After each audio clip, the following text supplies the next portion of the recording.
One of the guys you really wanted, and somebody that you're familiar with, you talked about the last few coaches didn't have a personal relationship.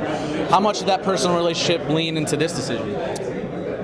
Well, he wouldn't have got the job if I knew him and he wasn't a good hockey man, obviously, but having the combination of both obviously got his foot in the door first and allowed him to come in and talk to Brian and I more in depth, and we liked what we heard. And he was so enthusiastic about coming down here. I was actually a little bit surprised because he has a pretty good in Ottawa, and he wanted to get out on his own. He wanted to become a head coach, and his career speaks for itself, and the way he prepared each and every night for each and every game, even at the end of his career, I think is the type of base he's going to put into our young players here. Talk a little bit more about those credentials, his playing credentials. I mean, there's not a whole lot of coaches, especially the last few ones in Binghamton, that have his playing credentials. Is that going to give a lot of credibility to the players? I think it does. I think right off the bat at training camp, it gives him a ton of cachet. He's going to have their attention. The first week, you won't hear a peep. There's going to be everybody paying attention and wanting to hear what he has to say. How that continues, if that continues to grow, that's up to him and how he runs with it. And I fully believe that he's going to run with it, and it'll be that way all season. But just his presence, the shape he's in, 3.5 years removed from playing, 1,400 games, 20 years. You don't find that very often, and I think that the players will know that coming in, and they're going to be very respectful and very willing to learn from a guy that did that. What does it mean for Luke to have a guy like Sturls on the bench with him, somebody who's been a head coach at almost every level? I think it means a lot, and as I said, it was his decision, but before we told him that we were giving him the job, Brian and I said to each other, we hope that he decides to stick with Sturls here, and he did, and he had a good talk with him, and he heard what he wanted to hear, obviously, and they're going to go through some rough times here. Every American League team does. They're going to come home off a weekend trip and they're going to be 0-3, and Luke's going to be pissed off and not quite understand what happened. And he is a patient man for sure, and I like his patience. But Steve's been through it as a head coach, and they'll get back on track quickly. I think because Steve's here, they'll have a great chat and talk about what went wrong and what they can do to change it. But I think Steve's patience and experience will help Luke get through those tough weekends, which will make him a better coach because he's not going to dwell on that.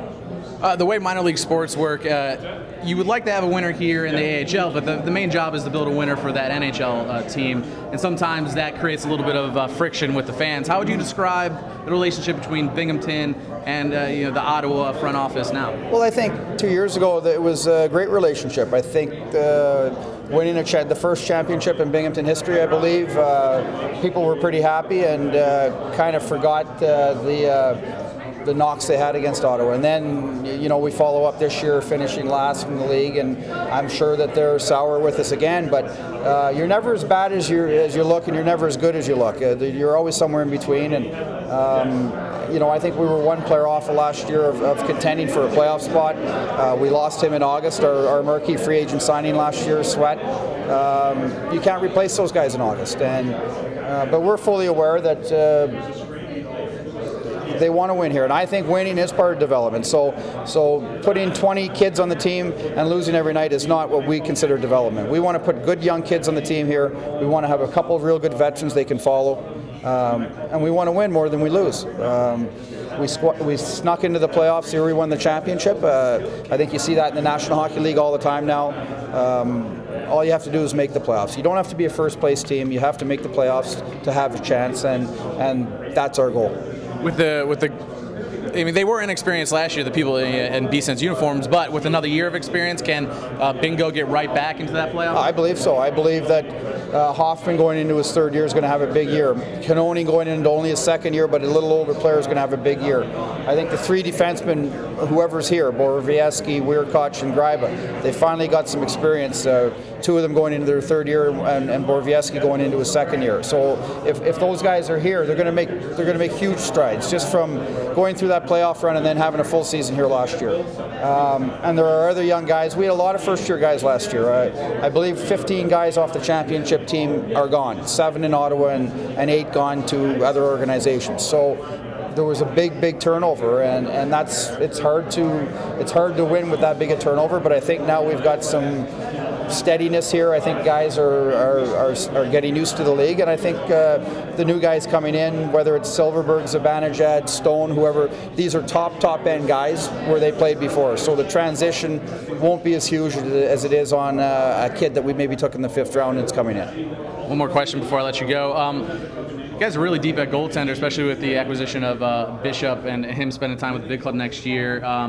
Robin, is he going to be able to compete for that starting goaltender spot? And kind of how have you viewed his maturation over the past couple of years here in Binghamton? Well, it's in his own words, it's been up and down. I mean, he had a tremendous playoff run. He's played well in stretches, but the consistency hasn't been there here. And for whatever reason, he's a young guy. We brought him in here at 19 years old when he could have still played major junior. Barry Brust had a pretty good run at times. This year the team, including him, were poor at times and good at times. So that consistency hasn't been there. He's been told that he can compete for the NHL job, and if he doesn't get it, he's coming here, and we want him to grab the net and keep it. And I think he realizes now that some of the things he did, certainly it was immature, and I've got kids that age, and we all do immature things. Some people didn't like it, and I respect that, but the maturity has to start coming now in his 3rd year pro. I believe we'll see that maturity if he's down here.